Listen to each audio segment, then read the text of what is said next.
This is a fictional story inspired by real systemic issues documented in public research on elder financial abuse, family estate disputes, and trust instrument law in the United States. All characters, institutions, locations, and events are entirely invented. Any resemblance to real persons, families, or organizations is entirely coincidental. 34 years of work. 41 seconds to sign it away. My father's hands have been calloused since before I can remember. 34 years rewiring courthouses, hospitals, the community center on Millbrook Road, the one with the brass plate at the entrance that still carries his union local's name. He never pointed that plate out to anyone. He just knew it was there. That Tuesday morning in October, those same hands were folded on the kitchen table when my brother walked in. My brother placed a piece of paper in front of him. Called it an insurance update, a routine thing. "Sign here, Dad, nothing to worry about." My father asked what day it was. Twice. He signed anyway, because it was his son asking. What that paper actually was? A $1.27 million property transfer. The house on Ridgeline Road, the house where my father grew up, the one he had rewired by hand over 6 weekends in 1987, moved out of the family trust before the ink was dry. 41 seconds. That is all it took. No attorney was present, no second witness. No one in that room was going to stop it, just my brother, a kitchen table, and a pen. 6 weeks later, I found the county recorder filing. I did not call Derek. I did not warn him. I put on my charcoal blazer, picked up the leather portfolio my grandmother Eleanor had given me the day she named me sole trustee of the Whitfield Family Trust, and drove 2 hours and 14 minutes to my parents' 45th anniversary dinner. My brother saw the portfolio the moment I walked through the door. I looked at him the way you look at a contract when you already know which clause is fraudulent. "I have not pulled anything out yet," I said. My father's home was signed away in 41 seconds. My brother had spent 9 weeks planning it. He had not counted on Eleanor. If someone in your family has ever signed something they did not understand, drop a comment. Because what happened in that kitchen is not as rare as any of us would like to believe. 11 months earlier, Claire Whitfield was sitting at a desk that cost $180 from a furniture liquidation sale in Dublin, Ohio, in an office she shared with a paralegal named Joyce, and a filing cabinet that had never fully closed on the left drawer since 2019. The office was on the second floor of a converted Victorian on Henderson Road. It smelled like old radiator heat and Joyce's chamomile tea and the particular dry cold of legal paper that has been stored correctly. The overhead light had a flicker that Claire had reported 3 times to the building manager and learned to ignore. There was a framed photo of her grandmother Eleanor on the corner of the desk, not a posed portrait, but a candid one someone had taken at a picnic in 1987. Eleanor, mid-sentence, hands in motion, laughing at something off camera. Claire had put it there the week after the funeral. That was the same week she had opened the envelope. The Whitfield Family Trust document was 31 pages, drafted in 1989 by Eleanor's attorney in Columbus, updated once in 2003, and stored along with Eleanor's other important papers in a fireproof lockbox that Claire had driven 40 minutes to retrieve from Eleanor's house the morning after she passed. She had not known exactly what was in it. She had known Eleanor well enough to know it would matter. She read it twice in the car, in the parking lot of a Panera on Broad Street, with the engine off and the heat fading. Then she sat with it for a long time. The trust had been established with $2.3 million in assets, the Ridgeline Road property, a stock portfolio, and the family savings accumulated over 46 years of Eleanor and her late husband Gerald working, saving, and choosing very deliberately what to protect. Eleanor had funded it quietly over decades in the way that generation did things, not announced, not performed, just done. Gerald had died in 2011. Eleanor had managed it alone for 12 years before her body started losing the argument her mind refused to have. Claire had been named sole trustee, not co-trustee, not successor trustee, sole. The document was specific about why. There was a letter attached, handwritten, 3 pages, dated 4 months before Eleanor's first hospitalization. Claire had read it so many times she could recite sections of it without looking.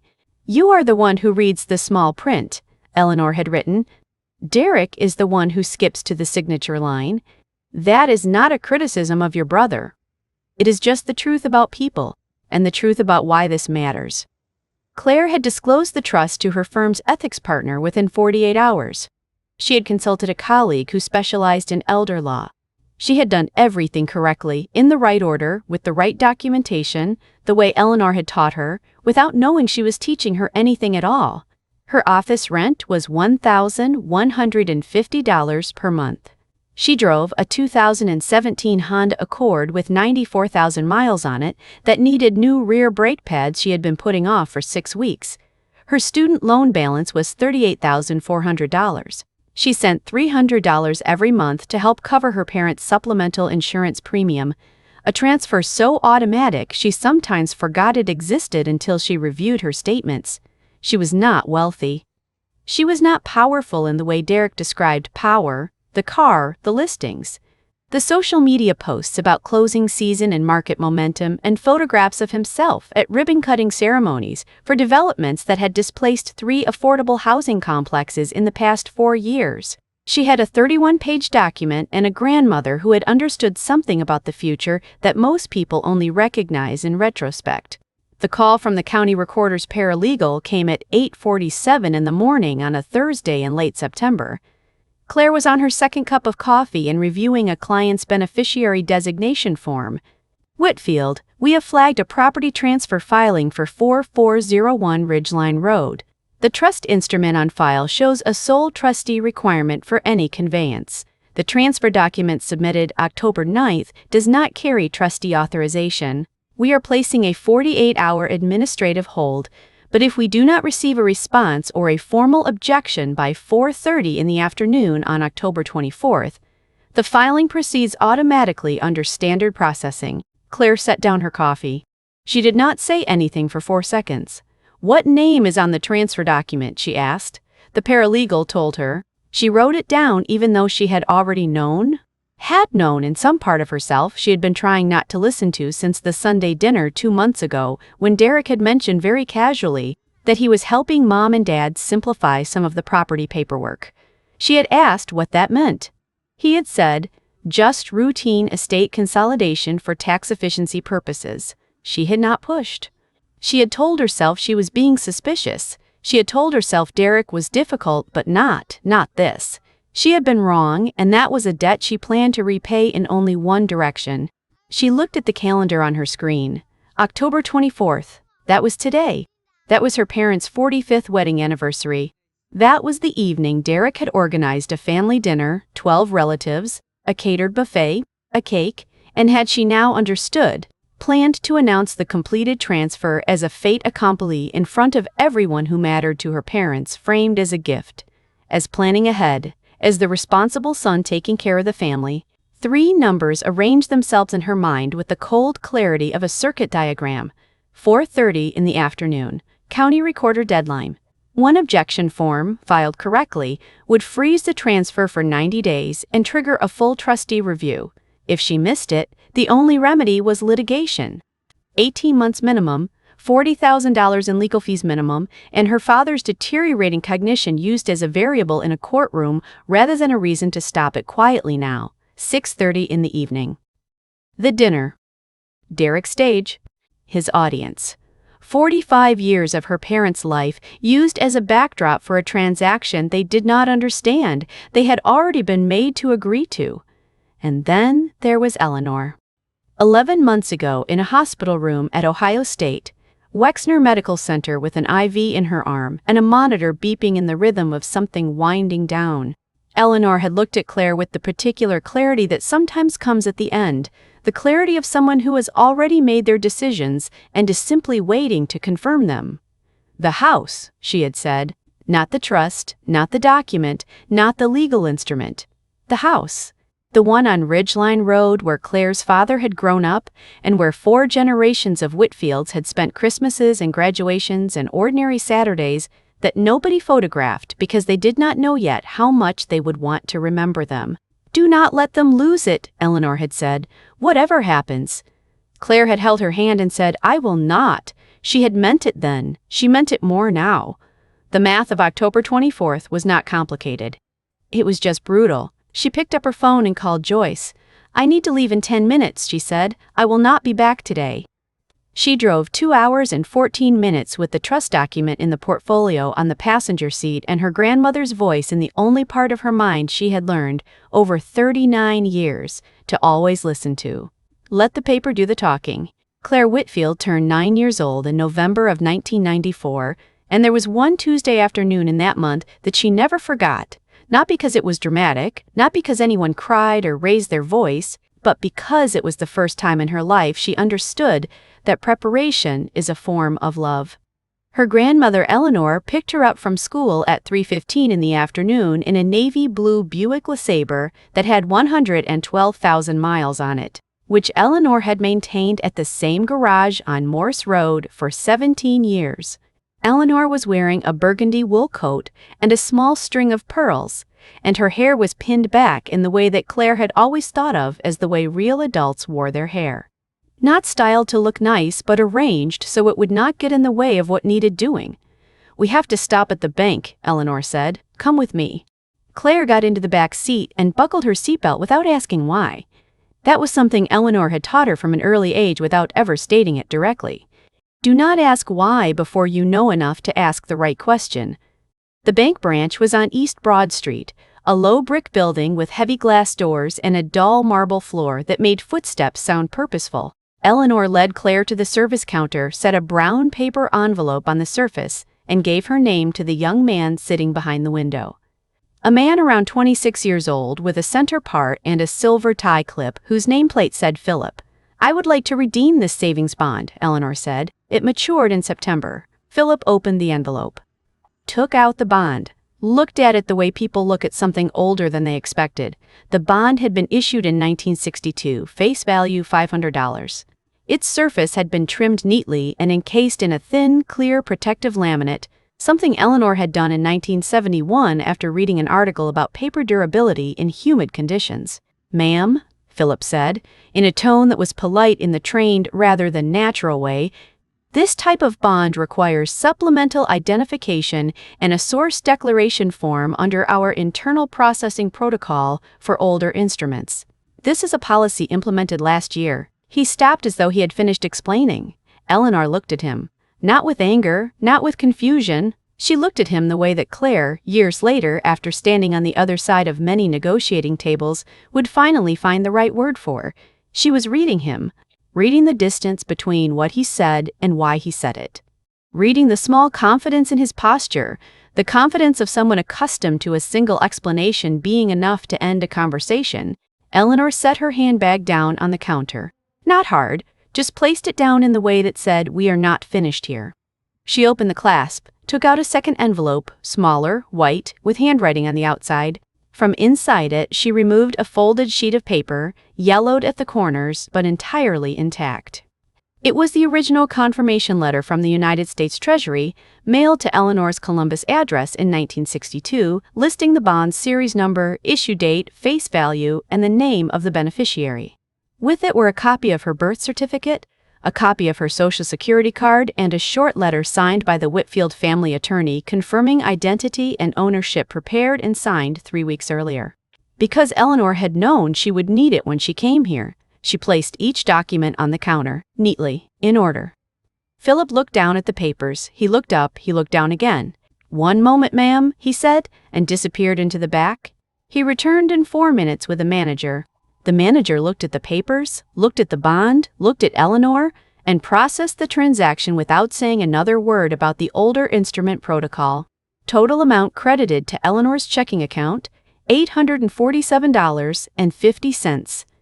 When they walked outside, the sky had begun to darken. The Columbus streetlights had just come on, pale and amber in the November cold. Claire held Eleanor's hand, feeling the warmth and firmness of her fingers, catching the faint scent of Chanel No. 5 on her wrist. "Did you know they would make it difficult?" Claire asked. Eleanor opened the car door. "I did not know they would, but I knew they could. That is why I prepared as though they would." Claire climbed into the back seat. "What if you had not brought those papers?" Eleanor looked at her in the rearview mirror. Her eyes in the streetlight looked like they held something that had been thought about carefully over a long time. "Then I would have gone home," Eleanor said, "gotten the papers, and come back." She started the car. "The paper does not argue back," she said, eyes forward now, toward the dark road ahead. "It just wins." Claire Whitfield grew up carrying that sentence inside her like an instinct. Not as a lesson repeated to her, but as a reflex trained into her. Always prepare the next document before you need it. Always know exactly what you are carrying before you walk into the room. And that morning, driving 2 hours to her parents' house with the leather portfolio on the passenger seat, Claire Whitfield knew exactly what she was carrying. The only question left was whether she would arrive in time before 4:30 in the afternoon, and whether, after all the years of silence at family dinners, she had the clarity to put the paper down at exactly the right moment. Eleanor had answered that question 30 years ago, in the parking lot of a bank branch on East Broad Street in Columbus, Ohio, on a cold Tuesday evening in November. Today was the day that lesson would be tested all the way down. 3:04 in the afternoon. 86 minutes.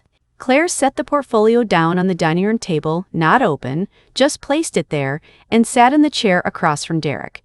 This was the table Eleanor had bought in 1978 at a furniture store in Worthington, solid oak, heavy enough that every time the family moved it had required 4 men.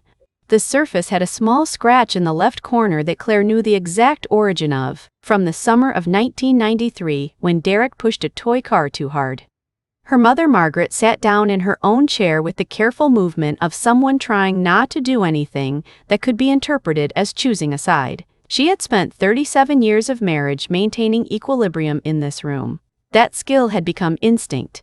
Claire loved her mother for it and felt the ache of it at the same time. Richard sat at the head of the table, his position from as far back as any of them could remember.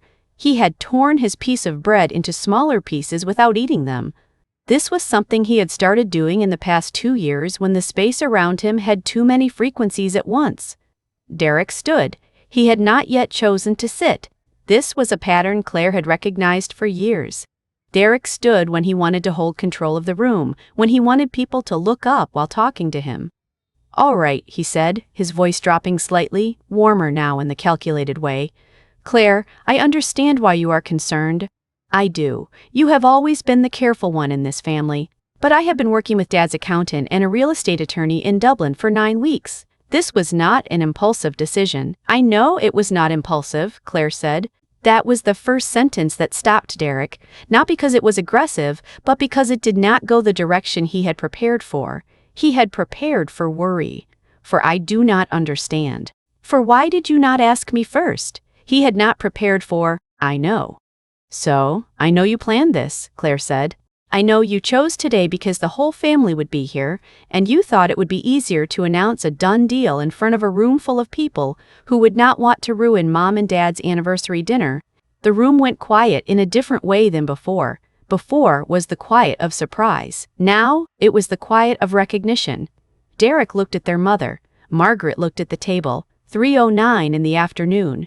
81 minutes. "You are accusing me of," Derek began. "I have not accused anything," Claire said. "I am describing what happened. You can tell me if I am describing it wrong." This was something Eleanor had shown her without ever naming it. Do not make accusations. Present facts and let the facts do their work. Derek pulled out his chair and sat down. That movement, finally sitting, was the first concession he made without knowing he had made it. "Where did you get information about the filing?" he asked. His voice was still controlled, but there was a different note in it now. More careful. More probing. "The county recorder contacted me." "Why would they contact you?" "Because my name is in the property record." This was when Derek looked at the portfolio on the table for the first time. Not past it, not around it. Directly at it. In the way people look at something they have suddenly become uncertain about. "Your name is in which record?" he said. Not a question. A statement. A probe. "Eleanor left some arrangements," Claire said. "You could have asked her about them, but you did not because you assumed inheritance would be simple and she would divide things equally." Margaret looked up. In her eyes there was something that was not surprise. It was the relief of someone who has held a secret too long and has just watched someone else say the thing they could not say themselves. But she said nothing. She looked back down at the table. She knows, Claire thought. She has known for 3 years and has not told anyone. That was her mother's own weight, a thing Claire was not yet ready to name in this room, on this day, with the clock running. "Listen," Derek said, and his voice shifted into the tone Claire had heard him use when selling real estate, warmer, slower, designed to make the listener feel they were being brought into a conversation rather than led through one. I did this for Mom and Dad. Dad is not what he used to be. He needs someone who can actually manage the assets, not just legally on paper, but in reality.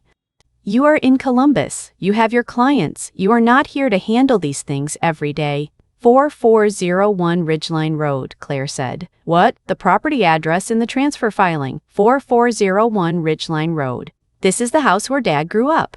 This is the house where Eleanor lived for 46 years. The asset you are describing as practical management. Richard looked up. Ridgeline Road, he said quietly, not a question, a memory. I rewired that whole house in 1987. Took 6 weekends. Nobody spoke for 3 seconds. That is right, Dad, Claire said, and her voice softened in the only way it softened that day. You did. Derek looked at his father, then at Claire. And for the first time that afternoon, something appeared in his eyes that was not confidence. It came and went in less than a second, but Claire saw it. He had not expected their father to remember. 3:17 in the afternoon. 73 minutes. I need to walk you through the structure, Claire said, and her voice returned, calm, precise, without the kind of emotion that precision sometimes does not need. The Ridgeline Road property is held in the Whitfield Family Trust established in 1989. Eleanor was the grantor. She designated me as sole trustee. Any transaction involving assets held in the trust, sale, transfer, encumbrance, any form at all, requires the written authorization and approval of the trustee. Derek did not move. The filing you submitted to the county recorder on October 9th does not carry trustee authorization, Claire continued. That is why the county recorder placed it in administrative hold this morning and contacted me. The deadline to file a formal objection is 4:30 this afternoon. If I file, the transaction is frozen for 90 days and triggers a full trustee review. If I do not file, the transaction processes automatically. The room went completely silent. Not social silence. The silence of a room in which everyone present has just understood something more clearly than they did a moment ago. Derek opened his mouth, closed it, opened it again. You are saying, he said slowly, choosing each word, that Eleanor designated a lawyer as trustee. Eleanor designated me as trustee, Claire said, not because I am a lawyer, because she knew I would read the file. Is this the moment Derek Whitfield realized he had missed something fundamental? Or is this the moment he decided to escalate? And Margaret Whitfield, the woman who had known this truth for 3 years and chosen silence because she was afraid of breaking something that was already broken, what was she thinking as she looked at the grain of the oak table where 4 generations had eaten breakfast? 3:21 in the afternoon, 69 minutes. Derek did not escalate immediately. That was something Claire had understood about her brother for a long time. He did not explode when cornered. He recalculated. He found another angle. He was someone who had learned that tactical patience looks like confidence from the outside, and he had relied on that confusion for 44 years. All right, he said, voice lower, hands open on the table. Let us talk about this calmly. This was when Margaret stood and went into the kitchen to check on a dish that no one had asked her to check on. It was also when Richard Whitfield stood up from his chair. He rose slowly, not from pain, but because he had learned over the past 2 years that standing too quickly sometimes made the world take a moment to catch up with him. He adjusted his collar, smoothed his sleeve. The gestures of a man who had spent his life working with his hands and still kept the habit of tidiness even when there was no practical reason left for it. Dad is going to get something, he said to no one in particular. He walked toward the small reading room at the end of the hallway. The room he still called the office, though. It had been 2 years since he used it for anything except sitting and looking out the back window at the garden. Claire tracked him from the corner of her eye. 3:21 in the afternoon. Derek looked across at her. You see? Dad does not need more stress. This is exactly why I wanted to handle this without. You handled it by handing Dad a piece of paper and telling him it was an insurance update, Claire said. Silence. What did you tell Dad when he signed? She asked. Her voice did not rise or fall. Not an accusation. Just the question, placed on the table between them like a document. Derek did not answer immediately. That was the answer. You told him it was a routine insurance update, Claire said. Not a question this time. He signed because he trusted you. Not because he understood what he was signing, but because he is a father who has trusted his son for 44 years and has not had a specific reason to stop. You are making it sound like.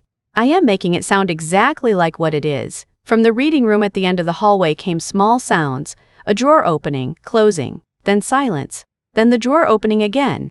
Claire recognized the sound. Her father was looking for something and could not remember where it was. This was something that had begun in the past 2 years, not complete forgetting but a temporary disconnection between intention and execution. He knew what he wanted, he just could not always find the path to it. Margaret knew, Claire knew, Derek knew, and Derek had chosen that moment, the moment when his father was most vulnerable, to hand him a piece of paper and call it standard procedure, 3:24 in the afternoon. The sounds from the drawer stopped. Then slow footsteps on the hardwood floor. Richard Whitfield appeared in the doorway of the dining room, holding a piece of paper. He looked down at it, looked up, looked down again with the expression of someone trying to fit a puzzle piece into the right place. "Dad found this," he said, "in the drawer." He set the paper on the table. Claire looked down. It was the document Derek had given their father to sign 6 weeks earlier, the copy Richard had kept out of the habit of a man who had worked with contract paperwork his whole life, and always retained a copy for himself even when he was not entirely sure why. Grant of transfer. 4401 Ridgeline Road. Whitfield Family Property. Not an insurance update. Richard looked at the document, looked at Derek, looked at the document again. In his eyes, something was connecting very slowly, not complete understanding, but the recognition that something did not match between what he had been told and what was written on the paper in his hands. "Derek," he said, his voice low, "careful, you said this was insurance." Derek opened his mouth. "You said this was insurance," Richard said again, and in his voice there was no anger, only the confusion of a man trying to determine whether he had heard wrong, whether his memory was working correctly, whether he was reading the paper in front of him the way he thought he was reading it. That confusion, that moment of uncertainty in a man who was slowly losing his ability to protect himself, was what changed the air in the room completely. Margaret stepped out from the kitchen doorway. She looked at the paper in Richard's hand. She looked up at Derek. For the first time that afternoon, her eyes did not look away. Claire looked at her phone. 3:27 in the afternoon. 63 minutes to deadline. 45 minutes driving time to the county recorder under normal traffic. 8 minutes to complete the objection form, which meant she needed to leave in no more than 10 minutes, which meant she needed to decide right now. Inside her mind, the calculation appeared the way Eleanor had taught her to think, not by emotion, but by specific chain of consequence. If she left right now, she would reach the county recorder in time. File the objection. The transaction would freeze for 90 days. The trust review would be activated. The property would be protected according to Eleanor's wishes. Her father would be protected, but her father would still be standing there with a paper in his hand, confused, with no one to fully explain to him what had just happened. Derek would still be here after she left, with their parents, with his own version of the afternoon's events. Margaret would return to silence because there would be no one beside her anymore who made silence unnecessary. If she stayed longer, she could make sure her father understood. She could make sure her mother was not left alone in this room with Derek after the truth had been spoken. She could make sure there was no gap for Derek to fill with his own narrative. But every minute she stayed was 1 minute less in the margin of safety to reach the county recorder. And if she did not arrive in time, the document in her father's hands would become a legal instrument with full effect. The property would transfer, and any effort to reverse it afterward would pull her father into a court process he was not strong enough to endure in his current condition. "Eleanor, do not let them lose the house, whatever happens." She looked at her father. Richard was looking at the paper. His head had dipped slightly forward, the gesture of a man trying to see more clearly, trying to read it one more time, trying to find the place where things stopped matching what he remembered. And that detail made everything impossible to leave undone, not the paper, not the numbers, not the house. The angle of her father's head as he tried to find answers in a document his son had put in his hands and called ordinary. Claire stood up. She walked to where her father was standing and stood beside him, not taking the paper, just standing beside him so he would not have to stand with it alone. "Dad," she said. This is not an insurance form. This is a property transfer document. If it takes effect, Eleanor's house will be transferred into Derek's name. Richard looked at her.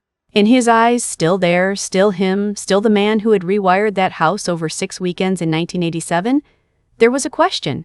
Dad did not know, he said. Not a defense, just the truth. Dad, she said, I know. Margaret Whitfield looked at the two of them. She looked at Derek. And then she did the first thing she had done all afternoon, perhaps in 3 years, without calculating whether it would please or displease anyone. She pulled out her chair and sat down beside her husband. Derek looked at his mother. Mom. Do not, Margaret said, just one word. But in her voice something had shifted in its structure, not anger but the exhaustion of someone who has held silence too long and has just decided to set that weight down. Is silence ever harmless when you hold it to protect the peace of a room while that very peace is being used to conceal something wrong? Claire looked at the clock. 3:31 in the afternoon, 59 minutes. Minimum safe margin. She looked at the paper in her father's hand one last time. Then she walked back to her chair, picked up her phone, and typed a short message to Joyce. The paralegal who had worked with her for 7 years and knew not to ask questions when a message arrived like this one. Need objection form. NOC 7 completed and faxed to Franklin County Recorder before 4:25. Trust number in Eleanor W. file. Send as soon as complete. Send. Joyce replied in 20 seconds. Processing now. Claire placed her phone face down on the table. Derek had been watching all of this. What did you just do? He asked. I just made sure that if I do not reach the county recorder in time, my office will file the objection on my behalf, Claire said. 3:33 in the afternoon, 57 minutes. Derek stood up. Not this time to control the space. This time it was reflex, the kind of standing that happens when a person feels the ground under them shift and has not yet found their balance again. You cannot do that, he said. I just did. You are going to destroy. I am going to place an unauthorized transaction into mandatory legal hold, Claire said. That is what I just did. Derek moved around the table. Not toward her, toward the door, toward the hallway, like someone looking for space to think or a phone to call. My lawyer. Your lawyer cannot reverse a county recorder determination in 57 minutes, Claire said. And if your lawyer reviewed the trust documents before you filed the transfer, you would not be standing here with this problem. Derek stopped. You did not show them the trust documents, Claire said. Not a question. He did not answer. That was the answer. Because you did not know they existed, she continued, or you knew and did not believe they would affect the transaction because you assumed no one would know enough to check. Richard set the paper down on the table. Very slowly, very carefully, the way you set down something heavier than its physical weight. Derek, he said, his voice lower than before, clearer. You told Dad it was insurance. 3:38 in the afternoon. Claire's phone vibrated. A message from Joyce. Form faxed. Confirmation number 4471CR. Recorder confirmed receipt at 3:36 in the afternoon. PDF copy in your email. Then, within 20 seconds, 3 messages arrived almost simultaneously. The first from her colleague Thomas Abernethy, who had helped her review the trust documents the week before. Claire, Franklin County called me to confirm trustee authorization. I confirmed. The transaction is officially in administrative hold. They will send written notice to all parties within 2 hours. Are you all right? The second from the phone number of the community hall where the anniversary dinner would take place that evening. Ms. Whitfield confirming setup for 6:30 this evening. We have 14 chairs as requested. Can you confirm the cake count? The third from a number not saved in her contacts, but Claire recognized it immediately, the landline of the hospital room where Eleanor had spent her last weeks. No one called from that number. It was just a number she had kept in her phone because she had never found the right moment to delete it. She looked at the number. Of course it was not Eleanor. Of course no one was calling from that room. But for 3 seconds, looking at the screen, she heard her grandmother's voice, not as a faded memory, but as clearly as any sound in the room. Do not let them lose the house. Whatever happens. She set the phone down. 3:41 in the afternoon. 49 minutes, form filed, transaction frozen, clock 1 resolved. But this was not the moment to relax. This was the moment when people like Derek Whitfield, People who had built careers on navigating by language rather than by substance tended to be most dangerous. Because they do not stop when they lose, they find a different move.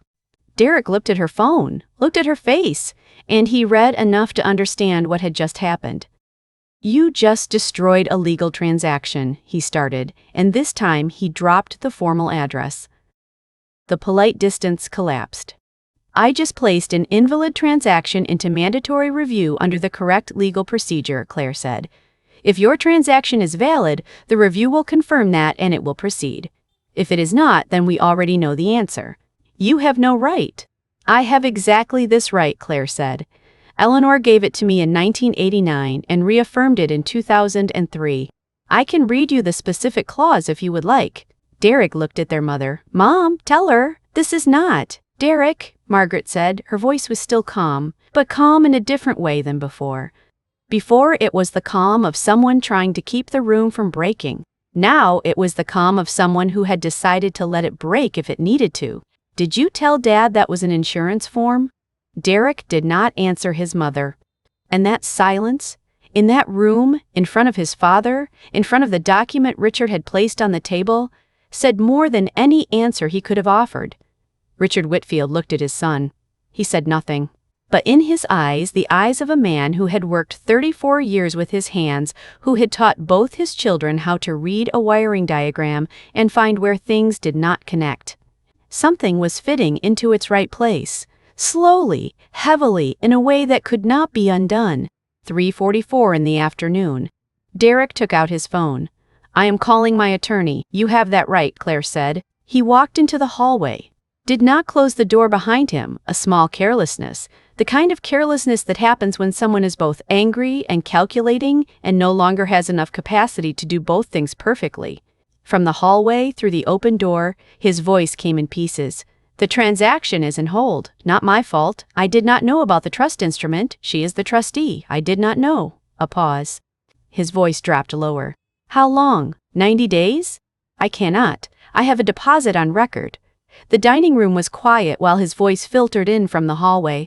How many people have signed papers they did not read because they trusted a family member, and how many family members knew that trust and chose to use it instead of being worthy of it? And Margaret Whitfield, who had sat in silence for 3 years because she was afraid of breaking something that had already been broken long before, had just placed her hand on her husband's arm. Was that the first step out of that silence? And Claire, sitting at Eleanor's oak table with a portfolio in front of her and the first deadline resolved, was thinking about a promise made to someone no longer here to know it had been kept. Derek returned to the dining room 4 minutes later. He came back differently than he had left, slower, more careful, with the expression of someone who has just received bad news over the phone and is using the walk from the hallway to the dining room to decide how to respond. He chose to attack. "My lawyer says that objection form can be challenged," he said, "if the trust document was not properly registered with the county." The trust document was registered with Franklin County Probate Court on March 14, 1989, Claire said. The update was registered August 22, 2003. Case numbers PCT 1989-0847 and PCT 2003-2291. Both are publicly searchable. Derek stopped. "Your lawyer can confirm that in 15 minutes if you want," Claire continued. "I will wait." Nobody in the room said anything. 3:52 in the afternoon. 48 minutes to the anniversary dinner. Transaction frozen. But the full truth had not yet been laid out the way every person in this room needed to see it.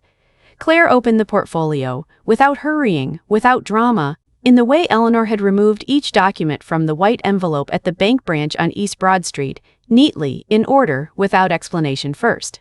The first page she placed on the table was a printed copy of the email from the Franklin County Recorder's Office, received at 8:47 that morning. She pushed it toward the center of the table, not toward Derek, not toward her parents, toward the middle, so everyone could read it. "This is the email I received this morning," she said. The county recorder identified a property transfer filing for 4401 Ridgeline Road submitted on October 9 that did not carry trustee authorization. They placed an administrative hold and contacted me as the registered sole trustee. Derek looked at the document, did not pick it up. The second page, the opening section of the Whitfield Family Trust document, 1989, Eleanor Margaret Whitfield listed as grantor. Below it, one line marked with a yellow highlight. Claire Ann Whitfield is hereby designated as sole trustee of the Whitfield Family Trust, with full authority over all trust assets including, but not limited to, real property, investment accounts, and any derivative holdings. No conveyance, transfer, encumbrance, or disposition of trust assets shall be valid without the written authorization of the sole trustee. This is the trustee designation clause, Claire said, signed by Eleanor before a notary on March 14, 1989. Reaffirmed in the 2003 amendment after Gerald passed, Richard picked up the page. He read the highlighted line. Read it again. His head dipped once in a slow nod, not agreeing with what had happened, but confirming that what he was reading matched what he was understanding. The third page, section 14.3 of the trust document, the clause governing property transactions. Claire had bracketed one paragraph by hand. Any transfer of real property held in trust, whether by sale, gift, devise, or any other means, requires first written consent of sole trustee, second minimum 30-day notice to all named beneficiaries, and third, independent appraisal if transfer value exceeds $500,000. Failure to comply with any of the above renders the transfer voidable at trustee's discretion. Clause 14.3, Claire said, 3 required conditions for any property transaction. The transfer you filed on October 9th met none of them. No trustee signature, no 30-day notice to beneficiaries, no independent appraisal, even though the property's estimated current market value is $1.2 million based on the county assessment from last year. She stopped. Let that number sit in the air for a moment. $1.2 million. The house where Richard Whitfield grew up. The house where Eleanor lived for 46 years. The house Derek Whitfield had attempted to transfer into his own name using a form he handed his father and called a routine update. What does that mean for me? Derek said. His voice still controlled, but the edge of that control was thinning in the way Claire could recognize, like a surface coating on something that was not solid beneath. It means, Claire said, that the October 9th transaction is voidable under the trust clause. It means the county recorder is holding it under the correct procedure. It means that in the next 90 days, there will be a full trustee review in which I will present these documents, and the county will determine whether the transaction can proceed. She placed the fourth document on the table. This was the one she had hesitated most about bringing, not because it was unnecessary, but because it was the only document in the portfolio that contained more than legal information. It contained intent. It was a printed, internal email chain, obtained legally through a trustee document request during the review process, between Derek Whitfield and the law firm he had hired to process the transaction. The email was dated October 2nd, 1 week before the filing was submitted. Derek had written, "Trust document no need to include in the filing this time. If there are issues later, we will address them then. The important thing is to file before the October deadline to make this fiscal year." The attorney below, Derek, I need to confirm there is no trust instrument affecting title before we proceed. Derek, there is not. Go ahead. Claire placed that document in the center of the table. She said nothing for 10 seconds. Margaret looked at the email. One hand moved to cover her mouth. Richard picked it up. He read it slowly, line by line, the way he read wiring diagrams when he needed to make sure he had not missed anything. Then he set it down and did not look at it again. Derek, Claire said. Your attorney asked about the trust instrument. You said there was not one. That is not a procedural mistake. That is a deliberate misrepresentation to your own legal counsel. Derek looked directly at her. You do not know what you are talking about. Clause 14.3, Whitfield Family Trust, case number PC, T 1989-0847, amended case number PC, T 2003-2291, Claire said. Email dated October 2nd at 9:14 in the morning in which you confirmed to your attorney that no trust instrument affects the title. Transaction filed October 9th without trustee authorization. Administrative hold placed October 24th at 8:47 in the morning. Formal objection faxed at 3:36 this afternoon. Confirmation number 4471CR. She looked directly at her brother. This is not about today, Derek. This is about a series of decisions that began on October 2nd. Each decision in that chain can be explained individually in some way, but the chain of decisions, viewed together, points in only one direction. The room was completely silent. Not the silence of an interrupted dinner, not the silence of a family in conflict, the silence of people sitting with the truth after every other language has been exhausted. Derek opened his mouth. "I am not finished," Claire said. She turned to her mother. "Mom," she said, and for the first time that afternoon her voice was not the voice of a lawyer or a trustee or a younger sister facing her brother. It was the voice of a daughter, not weaker, just different. He needs to know that there is someone in this family who understands the trust document exists. He needs to know that if there is any further action taken regarding trust assets without trustee authorization, I have a legal obligation, not an option, an obligation, to file a report with the probate court and request intervention. Margaret looked at her. In her eyes there was no surprise.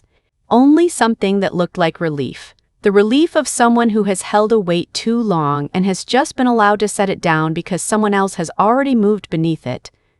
"Do you know," Margaret said quietly. "Know what? Eleanor told me she had chosen you." A pause. "I did not tell anyone, not even your father, because I knew if I did, Derek would." She did not finish the sentence. "You do not need to explain that," Claire said. "I do," Margaret said, "not to you, to myself." Claire turned to her father. Richard Whitfield was looking out the dining room window at the backyard at the oak tree he had planted the year Claire was born, standing in the October afternoon light. Its canopy of red and amber heavy and still in the windless air. "Dad," Claire said, "he needs to hear this from me directly. No one can do anything with Eleanor's property without going through me. That is what she wanted. I will honor that." Richard still looked at the window, but he nodded. Once, slowly, without question. Finally, Claire turned to Derek. He was standing near the dining room doorway, no longer in the center position where he had stood when the afternoon began. His jacket was still on. His phone was in his hand, but the screen was dark. He looked smaller than he had an hour ago, not because he had changed, because the room had changed around him. "Fairness," Claire said, not with the voice of victory, not with the voice of punishment, is not only a moral principle. In property law, it is a mechanism. Trust instruments exist to protect people who cannot protect themselves in every transaction. Our father signed a document you described as an insurance update. That is exactly the situation a trust instrument is designed to prevent. She closed the portfolio. "I am not here to destroy you," she said. "I am here because Eleanor asked me one thing before she died and I made her a promise. Today I kept it." Derek looked at her for a long time. Then he looked down at the phone in his hand, looked up, looked down again. He said nothing. That was the first time that afternoon that Derek Whitfield had no answer ready. 3:58 in the afternoon. Claire looked at her watch, looked at her father, looked at her mother. She stood, picked up her portfolio, and walked to where her father sat. She placed her hand on his shoulder for a moment, said nothing, just held it there long enough for him to know she was present. Then she took out her phone and typed one message. To her cousin Sandra, who would be attending the anniversary dinner that evening with her husband and children from Cincinnati, the person in the extended family Claire trusted most among those who would be there. "Sandra, can you stay close to Mom and Dad tonight? No explanation needed, just stay close." Sandra replied within 30 seconds. "Of course, I will be there." Claire looked at her mother one last time. Margaret looked back, and this time there was no expression that said, "Please do not break this room." Only a mother looking at her daughter. Claire walked to the door. She did not look back at Derek. Standing at the threshold, she opened her phone and called the one person she still needed to call. He answered on the first ring. "I am on my way," she said. On the other end of the line, her uncle, Richard's younger brother, who would drive from Dayton to attend the anniversary dinner that evening, asked, "Is everything all right?" Claire looked back over her shoulder into the dining room where her parents were sitting together at Eleanor's oak table, where the 45th anniversary candle had not yet been lit. "Better than before," she said. Then she stepped outside and closed the door behind her. In the dining room, no one spoke for a full minute after the sound of the door. Richard Whitfield looked at the 4 documents still on the table. Claire had taken her portfolio but left a copy of each, not accidentally. He knew his daughter did not do anything accidentally. He picked up the email, read again the line Derek had written. Trust document, no need to include in the filing this time. He set it down. In 34 years as an electrician, Richard Whitfield had learned one thing about systems: no failure appears by itself. Every breakdown has a cause. And the cause can always be found if you are willing to read the diagram correctly. He understood this document. He did not need anyone to explain it further. Derek was still standing near the door. He was looking at his phone, not typing, just staring at the dark screen like someone searching for an answer in something that reflected nothing back. "Derek," Richard said. His voice was calm, not angry, calm in the way of a man who had decided that anger was not what he wanted to spend on this moment. Derek looked up. "You told Dad it was insurance," Richard said. "Dad trusted you." 3 words at the end. Dad trusted you, not an accusation, not a question, just the truth spoken aloud. And sometimes the truth spoken in the quietest way is the heaviest thing in a room. Derek opened his mouth, closed it. This was the second time that afternoon he could not find an answer. Margaret stood. She walked into the kitchen, not this time to check on anything, but because she needed to stand somewhere that was not this room for 1 minute. She stood at the counter, her hands on the cool stone surface, looking out the kitchen window toward the front yard. Claire's car was gone. Margaret looked at that empty space for a long time. 3 years. She had held silence for 3 years because she believed that silence was how you kept a family intact.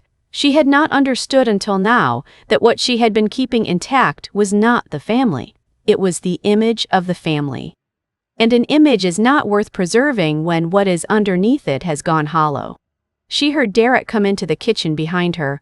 "Mom," he said. His voice dropped the way it only did when there was no audience left.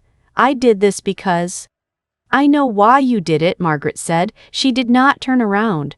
"You did it because you thought you knew better than everyone else what was good for them, and you decided that gave you the right to act before anyone could disagree." She paused. "You have done that your whole life," she said, not anger in her voice, something else. The honest exhaustion of a person who has just recognized something they spent too long refusing to see. "I let you because I thought keeping peace mattered more than telling the truth. I was wrong." Derek said nothing. "You need to call your lawyer," Margaret said, "and this time you need to show them everything." She turned and looked at her son directly in a way she had not done for a very long time because she had known that looking directly would mean seeing things she was not ready to see. "And you need to talk to your father," she said. "Not about the documents, about telling him it was an insurance form." She walked back into the dining room without waiting for Derek to respond. 4:03 in the afternoon. In the dining room, Richard was still at the table. He had gathered the 4 documents and stacked them neatly, edge to edge, corner to corner, out of the habit of a man who had worked with schematics and blueprints his whole life and never left paperwork disordered. He was looking out the window at the backyard. Margaret sat down beside him. She said nothing, just sat down in the way that 45 years had taught her that sometimes being beside someone is enough. He placed his hand over hers. "That tree," he said quietly, his eyes still toward the window. "I planted it in March of 1985. It rained all week. I planted it anyway because I wanted Claire to have a tree to look at from her bedroom." Margaret looked at the oak tree. "Eleanor would have liked today," he said. She was not certain whether he meant the tree or what had happened in this room. Perhaps both. Yes, she said, she would have. 4:06 in the afternoon. In the hallway, Derek Whitfield stood alone with his phone in his hand and his attorney's name lit on the screen. He looked at it. Then he put the phone in his pocket without making the call. He went to the living room and sat down in a chair, not his usual chair when he came home to visit, but the smaller one in the corner. The chair that no one really sat in because it was in poor light and too far from everything. He sat there and looked out the front window at the yard, at the empty space where Claire's car had been. He would not call his attorney tonight. He knew that now. Not because he had given up, but because he was intelligent enough to know that tonight was not the time to call anyone. Tonight was the time to sit with what had happened and decide what kind of person he actually was. The answer was not comfortable, but it was there. And he would have to sit with it until he figured out what he was going to do with it next. How much silence in a family is kept out of love, and how much is kept out of fear? And how do you tell the difference between the two when they have existed side by side for so long that they have begun to look the same? And Claire Whitfield's car was moving along the road toward her parents' 45th anniversary dinner with the portfolio on the passenger seat and a kept promise in her hands as the last October light faded behind her. That night, Claire Whitfield arrived at the community hall at 6:22 in the evening. 8 minutes before the dinner was scheduled to begin, the parking lot was nearly full. Her Uncle Gerald Jr.'s car from Dayton, Aunt Patricia's car from Columbus, 2 cousins from Cincinnati she had not seen since Eleanor's funeral. The lights inside the hall were warm gold through the windows, and she could hear soft music, the song her parents had chosen, a recording from 1978 that Richard sometimes hummed while working in the garden. She sat in the car for 1 minute before going in. The portfolio was still on the passenger seat. She did not need to bring it inside anymore. She looked at her phone. A message from her mother sent at 6:08. "Are you coming?" she typed back. "In the parking lot. Coming in now." Then a second message from her mother, sent 30 seconds after the first. "Thank you, for today. For everything." Claire looked at that message for a moment. Then she turned off the screen, got out of the car, and walked inside. Her father was standing near the entrance with Uncle Gerald Jr., telling some story with his hands, the gesture of a man describing a technical diagram to someone who needed to see it to understand it. When he saw Claire, he stopped mid-sentence. He did not say anything. He just opened his arms. And Claire Whitfield, 39 years old estate attorney, sole trustee of the Whitfield Family Trust, stepped into her father's arms and stood there long enough to remember that this was the man who had planted an oak tree in the rain in March of 1985 because he wanted his daughter to have a tree to look at from her bedroom window. Derek was not at the anniversary dinner that evening. No one asked why. A few people noticed the absence. No one said anything out loud. That was a different kind of silence, not the silence of concealment, but the silence of people who understood that some questions do not need to be asked aloud in order to be answered. Margaret Whitfield cut the anniversary cake at 8:15 that evening, standing beside Richard in the warm gold light of the small hall, in front of 12 family members from 4 states. Someone took photographs. Eleanor was not in them. But the way Margaret held Richard's hand, fingers interlaced, not releasing it once all evening, was a gesture that Eleanor would have recognized immediately, because it was how Eleanor and Gerald had stood in every photograph Claire still kept. 6:47 in the evening. Clock 2 resolved. Clock 3 resolved. 3 months later, in January, Margaret Whitfield began calling Claire every Thursday. Not because anyone asked her to, because she decided that 3 years of silence needed to be balanced by something more concrete than an apology. The first call lasted 9 minutes. The fourth lasted 42 minutes, not because they suddenly had more to say, but because they were slowly relearning how to talk to each other without filtering everything through, "Will this make someone uncomfortable?"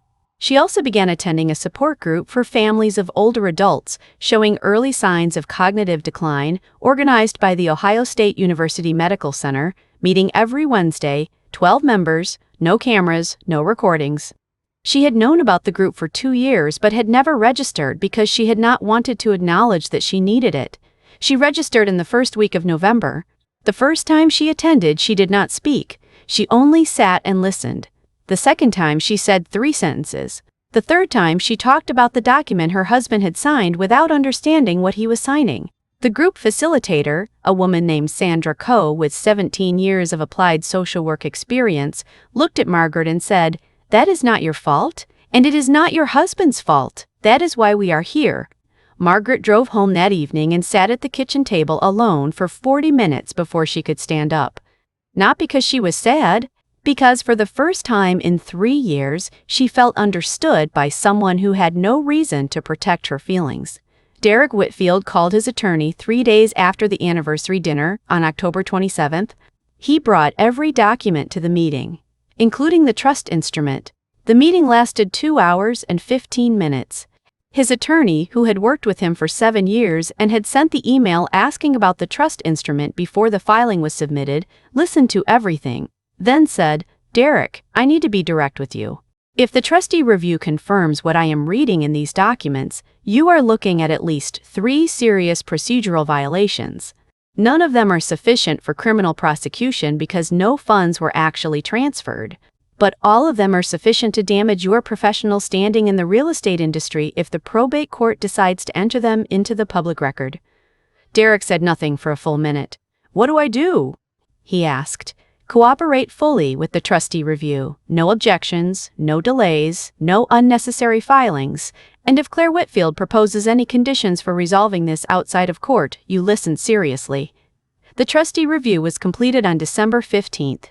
Official determination: the October 9th transaction was declared void under Clause 14.3 of the Whitfield Family Trust. No prosecution recommended. Notation filed regarding lack of due diligence by the processing attorney. 4401 Ridgeline Road remained inside the Whitfield Family Trust. Derek did not lose his real estate license. He was not sued. But he lost 4 weeks of work during the review period, approximately $23,000 in legal fees, and a contract with a major developer who withdrew after hearing about the matter through industry channels. More significantly, he lost the certainty he had relied on longer than any of those things, the certainty that he was the one in the family who understood best how the world worked. He called Claire on January 3rd. The call lasted 4 minutes and 12 seconds. He did not apologize immediately. He began by saying, "I have been thinking through everything." Claire let him speak. At the end of the call, he said, "I know I have no standing to ask for anything, but I want you to know that I understand what I did, not just procedurally." Claire did not respond right away. Then she said, "That is the first step, not the destination." He said, "I know." Then they were quiet for a moment. Not uncomfortable silence, but the silence of two people at opposite ends of a conversation that would need to be much longer before anything was truly healed. Nothing was forgiven that evening, but something was opened. Richard Whitfield began seeing a specialist in cognitive neurology at the Wexner Medical Center in early November. Not for the first time, but this time with a specialist rather than a general practitioner. The full cognitive assessment took 3 sessions, each 45 minutes. Results: mild cognitive impairment, early stage, stable, no signs of rapid progression.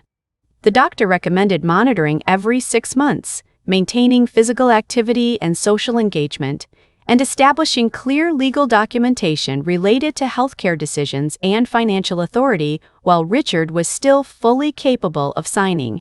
Claire sat with her father during the appointment with the doctor. Afterward, on the drive home, her father asked, "Do you think I should worry?" Claire thought before answering. "I think you should know," she said, "and you are knowing. That is different from worrying." He was quiet for a moment. Then, Eleanor used to say the same thing. She always found the right word. They drove the rest of the way home in silence, but the comfortable kind, the silence of two people who do not need to fill the space because being present together is already enough. In the 3 months after October 24th, Claire Whitfield, acting as sole trustee, completed the following for the Whitfield Family Trust: an independent professional appraisal of 4401 Ridgeline Road, current market value $1.27 million.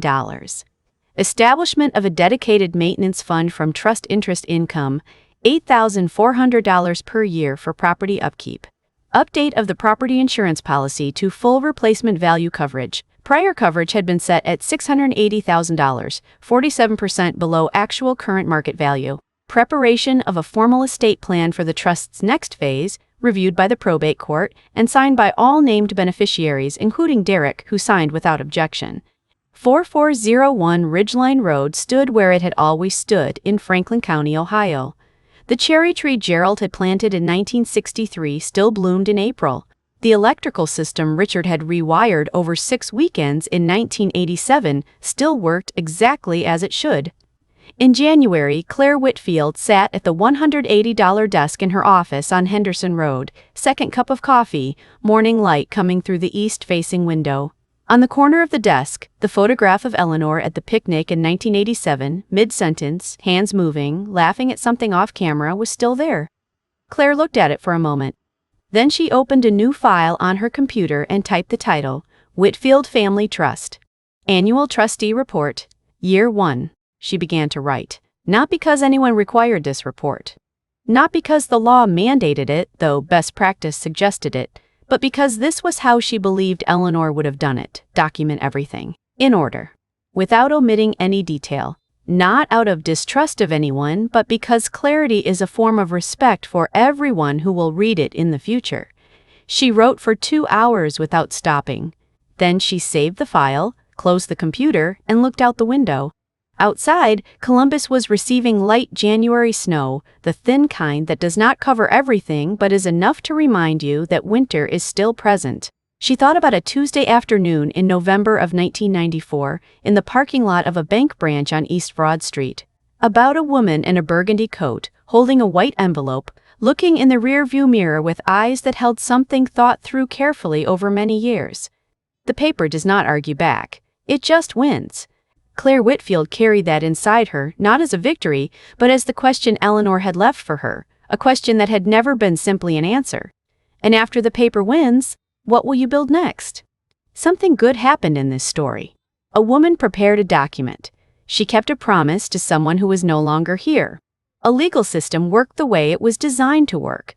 A house was not lost. A father was protected. A family began, slowly, imperfectly, with no guarantee of outcome, the process of telling each other the truth instead of talking around it.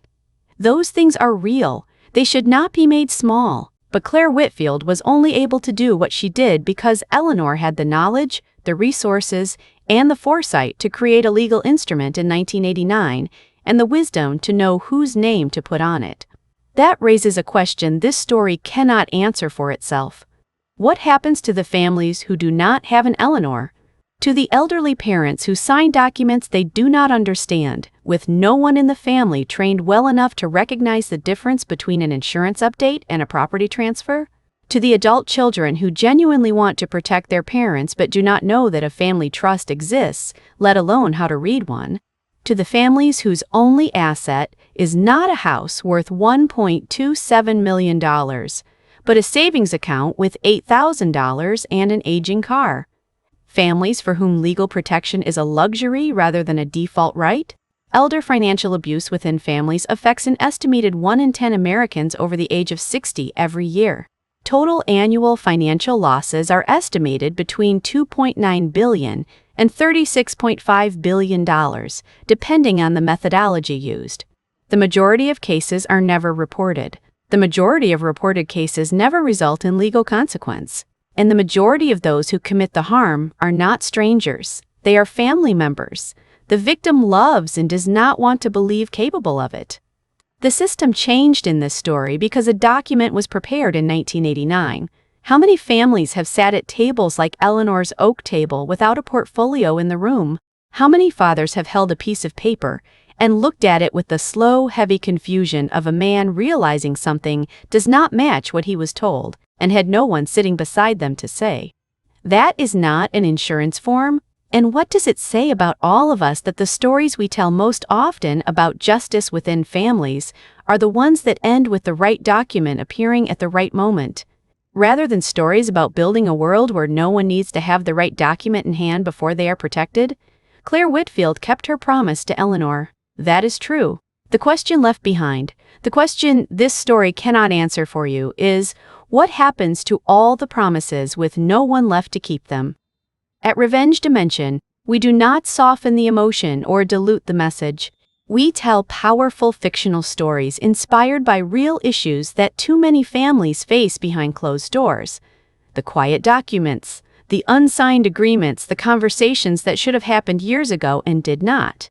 If today's story moved you, if it made you think about someone in your own family, about a promise you made or a truth you have been holding back, hit like, leave your thoughts in the comments, and subscribe so you do not miss the next story.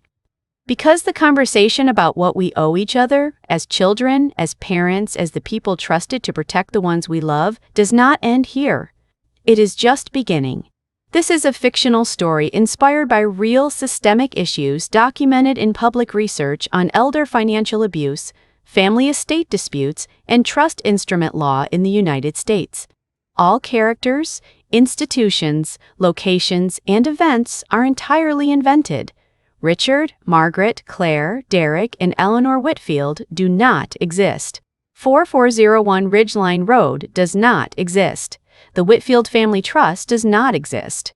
Any resemblance to real persons, families, or organizations is entirely coincidental.